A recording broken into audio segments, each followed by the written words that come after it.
అమ్మాయి ఇంకా అబ్బాయి జాతకం కలవకపోతే పేరు మార్చి చేయొచ్చా? జన్మనామం కుదరకపోతే పిలిచే పేరు కలిస్తే చేయొచ్చా? ఒకటి గుర్తుపెట్టుకోండి, వీటిని నష్టజాతకాలు అంటారు.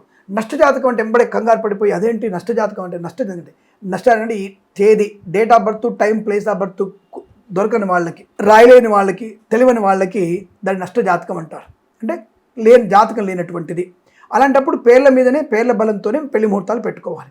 కానీ జన్మజాతకం ఉన్న తర్వాత, ఇద్దరి జన్మజాతకాలు తెలిసిపోయిన తర్వాత, కలవని తెలిసిన తర్వాత పేర్లు మార్చడం అనేది మూర్ఖత్వం. జన్మజాతకాలు కలవనప్పుడు పేర్లు మార్చింది మాత్రాన కలుస్తుందా?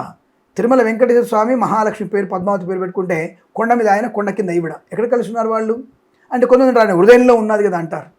ప్రత్యక్షంగా బయట ఉన్నారు కదా అంటే ఇక్కడ కూడా భార్యాభర్తల మధ్య హృదయంలోనే ఉంటారు, ఒకళ్ళ హృదయంలో ఒకళ్ళు ఉంటారు ఖచ్చితంగా. కాబట్టి పేరు శివపార్వతి పేర్లు పట్టుకుంటే ఇద్దరు కలిసే ఉంటారా? శివుడు పార్వతి అర్ధనారీశ్వరత్వం ఉంది కదా, అర్ధనారీశ్వరులు కదా, అలా కలిసి ఉంటారా? మరి వాళ్ళు కూడా విడిపోయారుగా. వీరభద్రుడు ఎందుకు పుట్టాడు? దక్షుడు ఎందుకు చచ్చాడు? అంటే పార్వతమ్మ వారు ఎందుకు ముక్కలైపోయింది?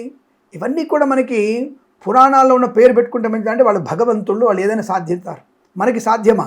కాబట్టి జన్మ నక్షత్రము, జన్మరాశి ఉన్న తర్వాత, తెలిసిన తర్వాత జాతకాలు కుదిరినప్పుడు ఎల్లయ్య పేరు, పుల్లమ్మ పేరు, మల్లయ్య పేరు, ఎల్లమ్మ పేరు పెట్టుకుంటే కుదరదు.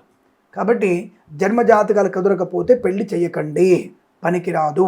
పేర్లు మార్చుకున్నంత మాత్రాన మీకు మంచి జరిగే అవకాశం లేదు. కానీ జన్మజాతకాలు లేనప్పుడు పేర్ల మీద చూస్తున్నప్పుడు వాళ్ళ పేర్లు కలవకపోతే పేర్లు మార్చవచ్చు. జన్మజాతకం లేని వాళ్ళకి పేర్లు మార్చవచ్చును, అనుకూలంగా ఉంటుంది, శుభం కలుగుతుంది. సింపుల్, దాని పెద్ద కంగారు పడాల్సిన అవసరం లేదు. అలాగే మన ఛానల్ని సబ్స్క్రైబ్ చేసుకుంటే పేర్లు ఏ విధంగా ఉన్నా, జన్మజాతకాలు కలవకపోయినా అనుకూలవంతమైన వైవాహిక జీవనం ఏర్పడుతుంది, శుభం కలుగుతుంది. నమస్కారం. వెంటనే మన ఛానల్ని సబ్స్క్రైబ్ చేయండి, 10 మంది చేత సబ్స్క్రైబ్ చేయించండి. శుభమస్తు.